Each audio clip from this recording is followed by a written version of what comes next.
With Beijing Globals 2 weeks away, it's time to crank up the studying gauge to 11. Well, that's what last week's weekly update did say. Welcome, scholars, to another episode of Avanexplains. And you guys have requested a particular resource area that we should look into today. And that resource area is going to be the multimedia and prose of literature. Why the multimedia and prose? Well, it's mostly because of the fact that the entire literature section will take way too long for me to do in one single video. I might break it up later on into the season, but mostly because of the fact that I am hopeless at analyzing poems and texts for the life of me. Thanks to my partner Caitlin and her as a teammate for doing that for me, and her contribution to the website has been quite helpful in allowing you scholars to ease the studying. But anyways, let's get straight into it. On this episode of Avanexplains, we look into literature.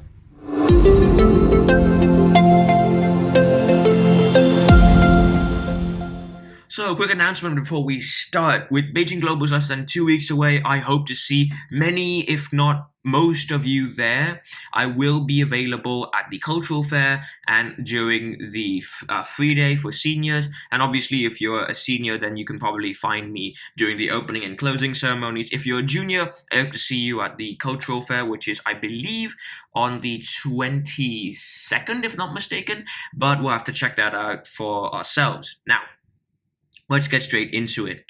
The first multimedia of literature is Hidden Figures. It is a film that came out a couple years ago, and it tells the story of three African-American women and their contributions to the space race as employees at NASA. Now, this film is honestly one that I personally recommend because I watched it when it came out in theaters, and it was quite an amazing film. It was a very inspiring and heartwarming story about how racial divides were overcome in the interest of national progress during the space race, and it honestly is a great story that our society can look at today when it comes to sexism and feminist movements and discrimination against people of different genders. There is nothing that technically separates men from women other than their biological features, so why shouldn't we give all of them equal opportunities and privileges in society?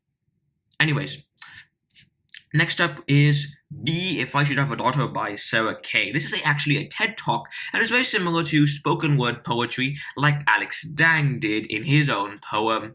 And this honestly is one of those TED Talks where the meaning is a bit hard to understand at first, and it might seem a little cheesy or overdramatic, but honestly, Sarah Kay talks a lot about meaningful messages here, such as what to do when you're a mother and you have a daughter, and how the sort of cliches of raising a child should be torn down and rebuilt from the ground up in order to allow the child to learn more about the important messages of life, such as heartbreak, love, and strength. Now, obviously, Sarah Kay talks about this in metaphors and similes and analogies, and it's very interesting to watch, so I wholly recommend that you actually give this TED Talk a view before you think that you know everything about it. Next up is Dandelions by Clayton Valley. Now, while this technically is a spoken word poem, Clayton doesn't actually speak at all during it. Dandelions is unique within the literature section because it is the only poem on the entire work that is not spoken or written at all. It is actually done in sign language, an American sign language to be precise. And it talks about how dandelions are much like deaf people. It's an extended analogy, as we call it, within literary circles. Clayton Valley analyzes how dandelions and deaf people are very common. People try to uproot dandelions, much like how we try to marginalize deaf people, because we don't want them in our society. They're not capable of doing the same things that we are. They're not capable of being the same plants, if you will, that we want. But despite this, dandelions remain firm in the ground with their roots wholly attached to the earth which they came from. And just like that, deaf people are continually a part of society. They're an important part of society, and we need to appreciate them for what they are and not try and shun them for what they are not, right? And this is another one of those sort of social studies linked poems where we learn about the marginalization of a social group. And in this case, this links directly to ableism, which is the discrimination against people who are unable to perform the natural things that humans should be able to perform at birth. This includes deaf people, crippled people, people in wheelchairs, blind people, you name it. And yeah. Now, next up is Life of a Perfectionist, and it's by Libby Scott. Libby Scott is actually unique in that she's actually a 10-year-old girl. I believe she is the youngest writer on our literature list, and she actually writes a note to herself about sort of like a diary, if you will, about how her day is going. Now, as someone who's been diagnosed with autism and is also a perfectionist, Libby Scott explores how the world is viewed through the eyes of someone who views the world differently to how we view it, right? She talks about how she complains to Taylor Swift that her song doesn't have 100 words precisely. She tries to talk to the lifeguard at her local swimming pool about his Skittles not being in the right order, not to the greatest of responses, admittedly, or even how she's annoyed at her maid because her candles aren't arranged properly when she wakes up. Now, obviously, this sort of ties into another sort of minor social group that we marginalize quite a bit. We often marginalize autistic people and people who are perfectionists a lot in our daily lives. And recently, it's been a huge talking point about people who are autistic, right? You may have seen memes on the internet about autistic people or what autistic behavior is like, but that's not at all true.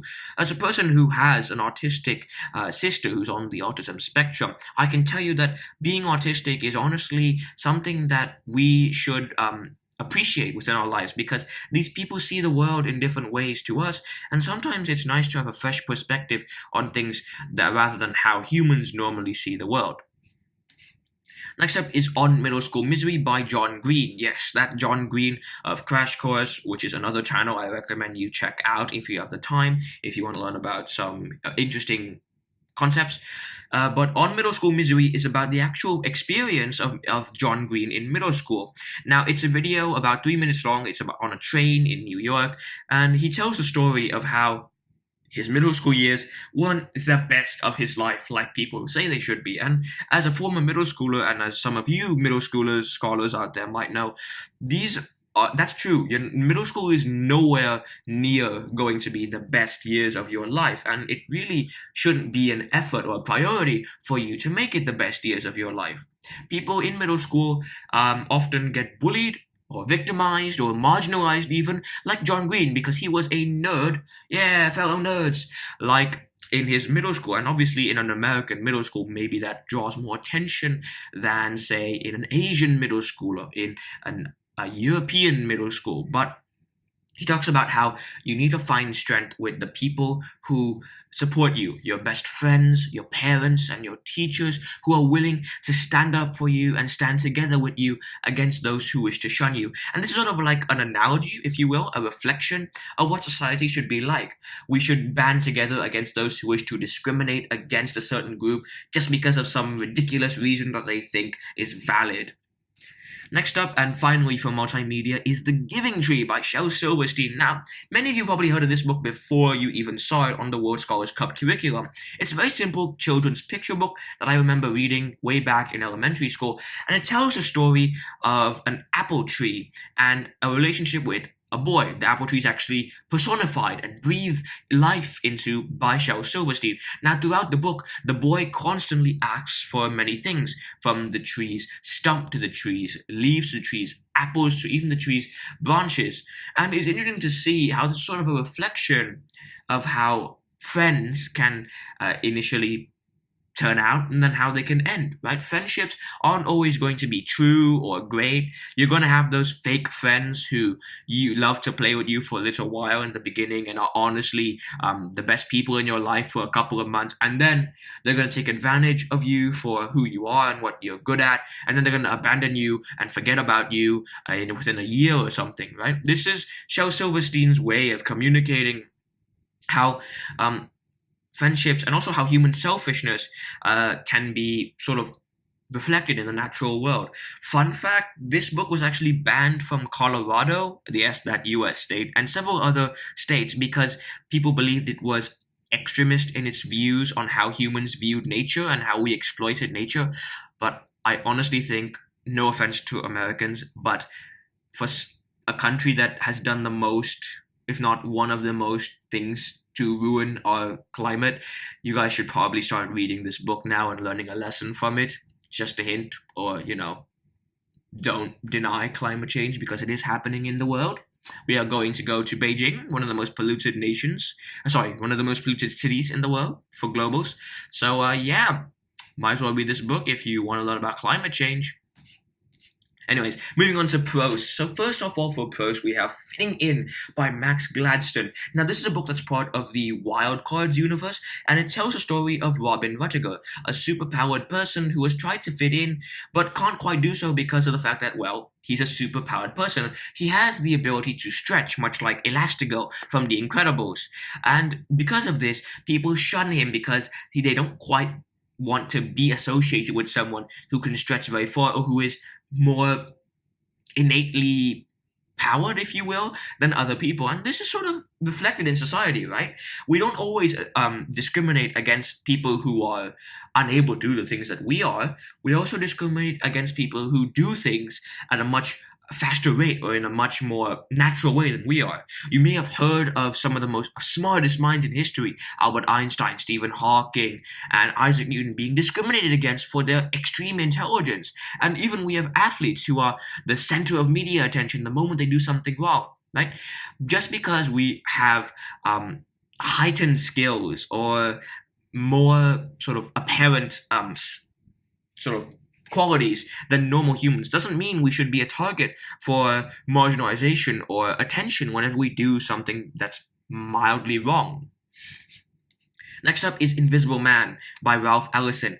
It's a very eye-opening novel. It was published in 1952, just prior to the period of apartheid in America. Now, for those of you who don't know, apartheid was a time during South African and sort of American, though they called it Jim Crow over there, when black people and white people were segregated in society. White people had their own facilities and black people had their own facilities. The blacks often had very, very primitive or at least very underdeveloped facilities compared to the whites. And it was a huge social rights movement during the 1960s and 70s and even the 80s to abolish segregation. And it was the anti-segregational movement. You may have heard of Martin Luther King, Malcolm X, and Nelson Mandela, who are some of the biggest names when it comes to the anti-apartheid or indeed desegregational movement.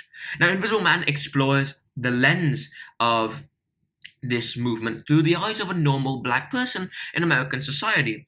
It tells of how the black neighborhood is often splintered in of itself and has people who want to help the blacks but are in reality going against their own racial group. And this is sort of a reflection of what's called reverse racism in the social studies curriculum, where people of a racial group discriminate against their own group to sort of fit in with the rest of society. And it's obviously not something we should encourage because, well, it's not something that's great for society because it's going to keep dividing us along these lines that we set up. Then we have Lovi Raja by Madhuri Vijay. It's a short story about an empowering job creating even more marginalization. And it specifically talks about child laborers. Now, child labor is obviously a very big issue in the world that we're trying to solve right now. But I think we can focus more on the fact that it tells us about how a position that is higher than what normal people have makes you sort of feel more powerful. Indeed, the government is often accused of being detached from reality because it's not down to the level of the common folk, if you will, right? And this is sort of this elitism or supremacism, this sort of hierarchical social class, is what prevents our society from becoming united in the eyes of many sociologists and psychologists in our social studies curriculum. Next up is Karen Russell's St. Lucy's Home for Girls Raised by Wolves. Now, this is slightly within a different context. It tells the story of a wolf girl named Claudette, along with other wolf girl friends, who attend a reformatory school run by nuns in order to make them more familiar with human culture. Now, obviously, again, this is a sort of hidden way of talking about how we objectify women in society a lot, and how we often give them very few rights, and how we treat them as almost objects and slaves in some way, which is not all true, because women are humans as well, and they deserve to be treated again equally like men. There's no law in any nation that states that somehow men are more intelligent or more capable than women. Indeed, throughout history, this may have been the case, but it's not something that we should continue doing, especially in an era where we are divided along so many lines in society.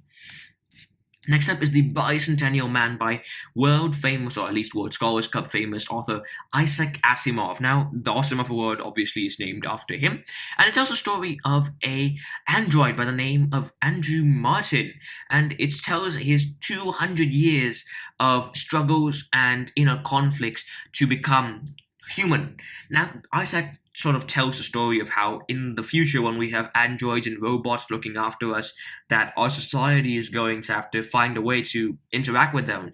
Just because we made them doesn't mean they're our servants. Indeed, if we give them intelligent thought, apologies, then why shouldn't we treat them like we treat ourselves? And that's an interesting concept that he explores in the short story, and I honestly think that you should read this for yourself if you have the time, because it's very realistic in the future. Next up, we have The Ugly Duckling. Again, you probably heard of The Ugly Duckling when you were a kid, or you've read it at least some point in your life. And it tells the story of how you should not judge a book by its cover. It was written by Hans Christian Andersen. And again, it's about how we shouldn't view what's on the outside, but also what's on the inside, right? That's a sort of way of reflecting racism, xenophobia. We shouldn't look on what's on the outside of a human. We should look at what's on the inside, because that's what counts when it comes to treating human beings and perceiving them. Then we have The Yellow Wallpaper, the penultimate one of this video. Now, The Yellow Wallpaper was written by Charlotte Perkins Gilman, and it tells the pretty deranged, I'd say, story of a woman who is in the late 19th century, I believe in an American or a British setting, where she has a constant struggle with the wallpaper. She believes that there's a woman hidden inside the wallpaper, and she has to free this woman. And it sort of gives you a historical lens of the feminist movement and how psychologists and doctors in the day believed that women were mentally unstable and physically incapable of doing the things that men were able to do. That's why many were not allowed outside, or at least without the company of their husbands, or they were viewed as very sort of a liability to society, if you will. And again, that's a viewpoint that some people can echo today, and it's obviously not a good viewpoint to echo, because, as I mentioned again and again and again, women are equal to men in their abilities and their intelligence biologically. There is nothing that says that men are better than women at anything. And then we have the final one of this video, and hopefully the final literature piece I will ever have to explain, because this is honestly a very long video, and I apologize, scholars. It is Walden by Henry David Thoreau. Thoreau? I have no idea how to pronounce that. Anyways, you probably heard of this book before. It's one of the great philosophical books that you may have read within the American literary canon. And it tells a story of how Henry, the author himself, decided to spend a retreat to nature. He will spend 2 years, 2 months, and 2 days at a tightly shingled and plastered 10 by 15 English-style cottage in the woods near Walden Pond, hence the name of the book. Walden is near Massachusetts in the US state, in case you're wondering. And it sort of touches on how you can achieve happiness not through materialistic gains, but through simply living a peaceful life with nature, going back to your roots, and being grateful for the people around you, right? Poverty isn't always something that is necessarily gonna make you unhappy because of how few things you have, but poverty can make you unhappy because of how people treat you, because of how few things you do have. In such a materialistic society, and one dominated by capitalist consumers, communism, sorry. This is a world where we often view people who have less than us as lesser than us. The beggars and peasants on the street often don't have as many rights, or are not viewed as equally in society as the people who own billions of dollars and a lot of sort of rich upper class items. And again, this sort of ties back into the hierarchy of human income and how materials that we own don't always reflect how we should be treated in society. But of course, guys, those are my interpretations of literature. Get back to me and comment down below on what you think the different literature pieces mean, and I'm happy to respond and entertain some of them. Once again, I hope to see many of you in Beijing, and hopefully I'll be able to thank all of you for using my website and some of you for watching my videos. But until then, this is Avan Fada of Avanexplains, signing out.